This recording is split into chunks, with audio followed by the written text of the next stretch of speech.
Advance base camp जहाँ से हमारी मेन चढ़ाई की शुरुआत थी, एडवांस बेस कैंप के बाद जो सतोपंथ का मेन ग्लेशियर है, बड़े बड़े क्रिवाइसेस हमें क्रॉस करना था, वहाँ से पूरा रूट फिक्स करना था, रोड फिक्स करना था ग्लेशियर में।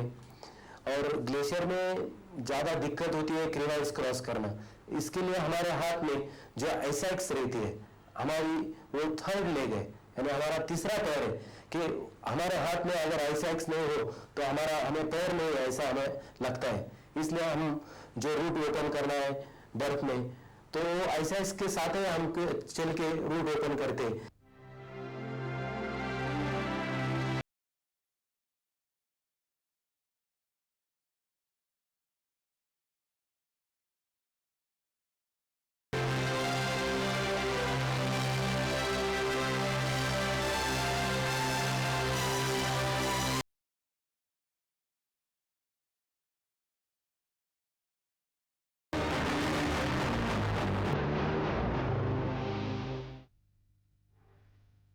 Crisp, cold morning.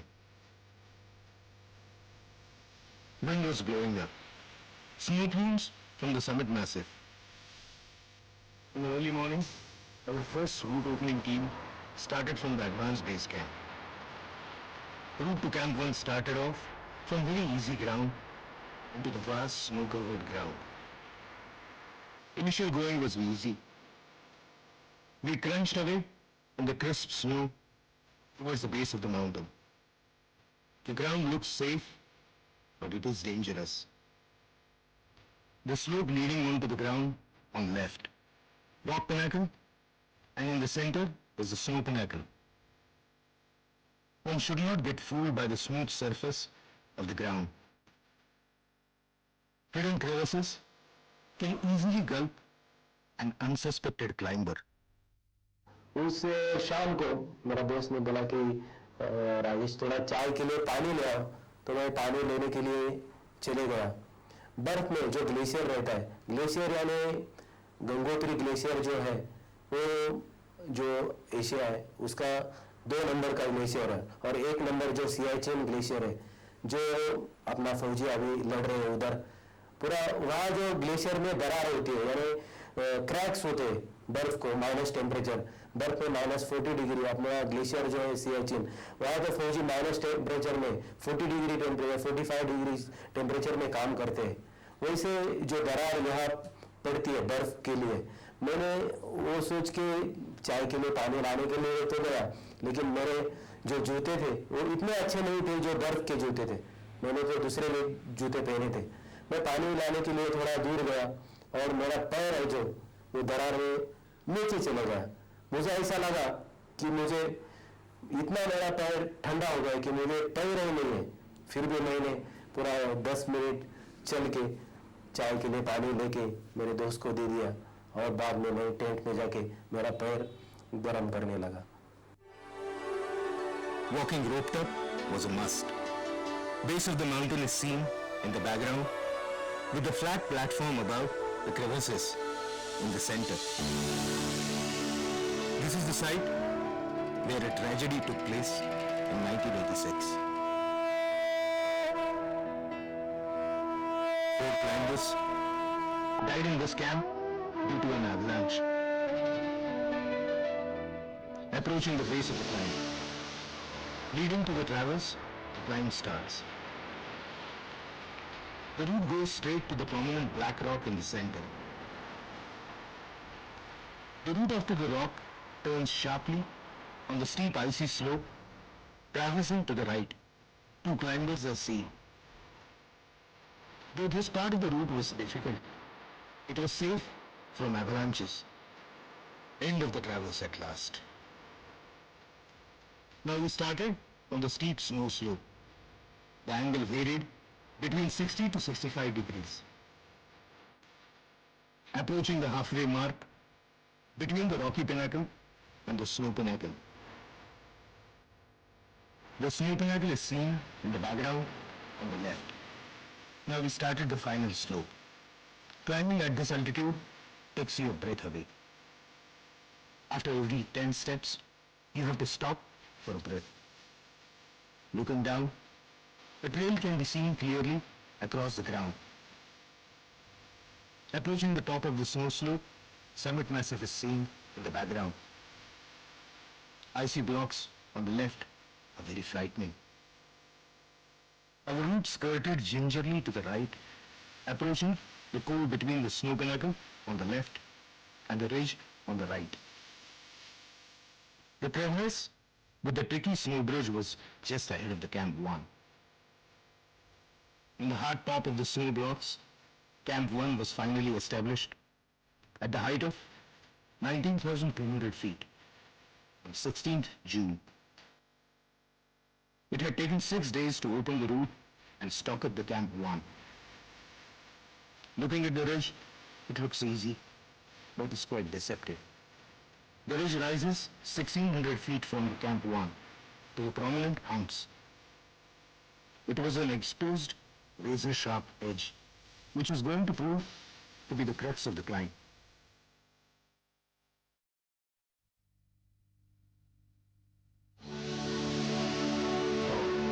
Crystal clear atmosphere, we were ready to have a look at the ridge.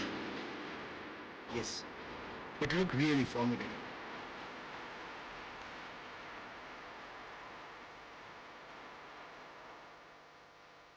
Just starting from Camp 1, we had to negotiate this tricky snow bridge.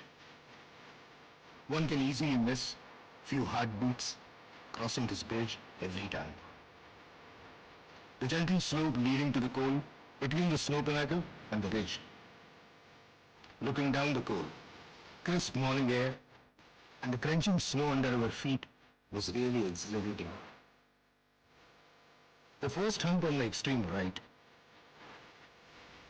approaching the base of the climb, it was going to be a serious business. This yellow fixed rope was going to be unrolled as our lifeline on the ridge. The panting began. The slope steepened. At times, gradient was 80 degrees, approaching the top of the first hump. Wow, it looks desperate. The sharp ridge drops down 3,000 feet on both sides. We always had a look at the Camp 1. The anxious footsteps are seen. The exposed ridge leading to the second hump. It was not an easy ride on this camelback. We were lucky that this camel was steady. Now we started for the third hump. On the left of the ridge, there was soft powder snow, which could cascade down any moment. The right side was not easy either. Shiny, hard glass-like ice made every step precarious. The cauldron of yawning crevasses of Sundarbama Glacier is seen way below, whereas on the right, clean sweep of Suralaya Bamuk is seen. One step after another, rasping breaths, next, next, next. And it keeps repeating in my head. The ridge almost seemed to be unending. Finally, climbers are seen approaching the top of the hill's head. Here was the campsite for our Camp 2. Shimmering icy slopes look really very beautiful. But believe me, it is quite difficult to notice this beauty while you are fighting for every breath. Looking around from the final hard snow slope are the unnamed peaks of Suralaya Glacier. At last, Camp 2 was established at the height of 20,800 feet on 20th June 1992. And now we were poised for our final summit push.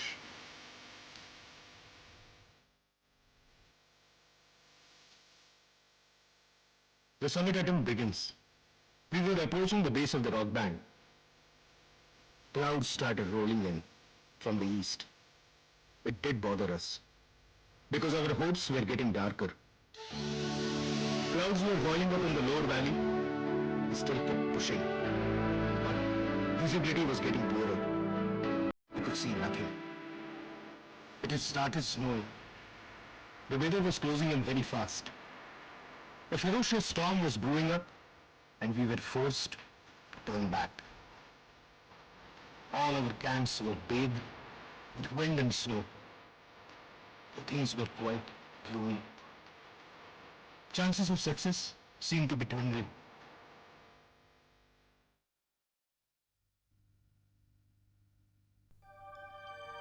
Morning.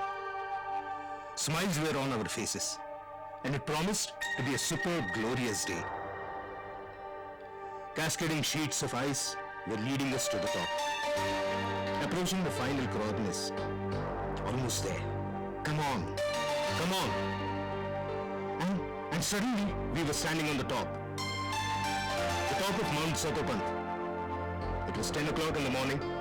Height, 23,213 feet. 7,075 meters. Senses were numbed. Feelings were beyond imagination. I heard our breathless voice. Hail the summit of Mount Satopanth. Hey God, I thank you for letting us be here. Standing on the top, difficult efforts of getting there were replaced by sheer joy, which was more rewarding. A magnificent vista, and the horizon was disappearing into the infinity. All hardships, risk, and fear were dissolved. It was almost like floating in the outer space.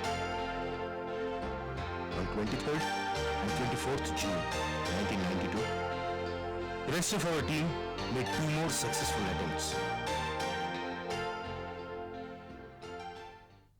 हमारा जो शिखर है ऊंचाई पे पहुंचते उसके ही same हिसाब से हम लोग 4 घंटे में पूरा शिखर पे पहुंच गए सब लोग मिलके हमें इतना आनंद हो गया और आनंद होने के बाद हमारा आनंद वो अश्रु में परिवर्तित हो गया कि हमें ऐसा लग रहा था कि सब लोग रो रहे थे जो दुर्घटना हो गई थी उसका याद में हमें जो कुछ करना था वो याद में हम लोग वो चोटी चढ़ाई करके जो विजय प्राप्त किया था हम लोग इतना खुश हो रहे थे सब लोग रो रहे थे कुछ समझ में नहीं आ रहा था कि क्या करूं लेकिन फिर ऊपर जाके हमने पूरा ये सब मजा ले लिया.